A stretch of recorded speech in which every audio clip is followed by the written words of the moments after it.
L'expérience collaborateur, les DRH en parlent et ils s'en préoccupent.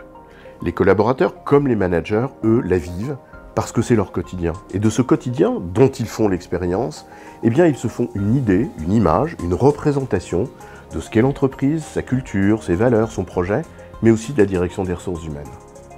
Les directions des ressources humaines savent très bien que le digital, au sens large du terme, participe à cette image. Certains prennent le bout par le petit côté du sujet, à savoir au mieux l'expérience utilisateur, au pire la seule interface utilisateur, mais d'autres ont bien compris que le sujet est plus vaste que cela, parce que le système d'information ressources humaines, le SIRH, est le premier véhicule de l'image de la direction des ressources humaines, de ce qu'elle est et de ce qu'elle veut faire, c'est-à-dire sa politique, son ambition. Deux cas de figure en la matière, le premier est simple à comprendre. Vous avez un SIRH qui est à la fois un formidable reflet de ce que vous êtes et qui porte la politique qui est la vôtre. Vous avez là à la fois un bras armé et un ambassadeur de votre politique. Les décisions sont simples, continuez. A l'inverse, à l'opposé, vous avez le SIRH un peu rebelle, le SIRH boulet, celui qui n'incarne pas ce que vous êtes et en plus qui insulte votre avenir, qui insulte la politique que vous êtes en train de conduire. La décision est simple, là aussi, vous avez du pain sur la planche. Mais les situations intermédiaires sont un peu plus complexes à gérer. Pourquoi ? Parce qu'elles sont source de confusion. Prenons un exemple, cette entreprise qui a parfaitement compris que les premiers collaborateurs qu'elle n'aura pas à recruter dans une phase de pénurie, ce sont ceux qui sont là et qu'elle a fidélisés. Soucieuse de s'occuper du bien-être des collaborateurs et de leur expérience, elle a investi dans tout un tas de choses, y compris par exemple des applications de onboarding, etc., pour assurer une bonne expérience collaborateur.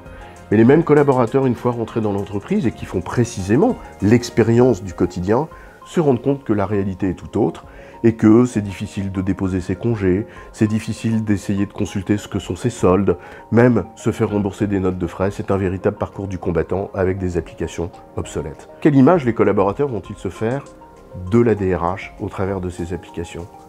Certains vont peut-être se dire, pensant à l'application de onboarding, que c'est une direction des ressources humaines moderne, ambitieuse, soucieuse de leur bien-être, mais d'autres qui auront gardé en tête les processus administratifs qui ne servent pas leurs besoins, se diront c'est peut-être une direction des ressources humaines poussiéreuse et administrative. Et peut-être même que certains iront plus loin, à tort ou à raison, se disant que la direction des ressources humaines a investi finalement dans la vitrine, la façade, en oubliant l'arrière-cuisine, et se sentiront peut-être un petit peu trompés, se disant finalement tout ceci est fake. Alors vous l'avez compris, l'enjeu c'est pas d'avoir investi dans telle ou telle nouvelle application issue de la modernité informatique, ou dans tel must-have, mais bien une affaire de cohérence entre ce que l'on est, ce que l'on fait, et les outils informatiques et l'image qu'ils véhiculent. Alors faites cette expérience. Utilisez le SIRH de votre entreprise en tant que collaborateur et posez-vous deux questions. La première, est-ce que c'est conforme à l'image de la direction des ressources humaines ? Est-ce que j'en suis fier ? Est-ce que c'est l'image que je veux porter de ma direction des ressources humaines ?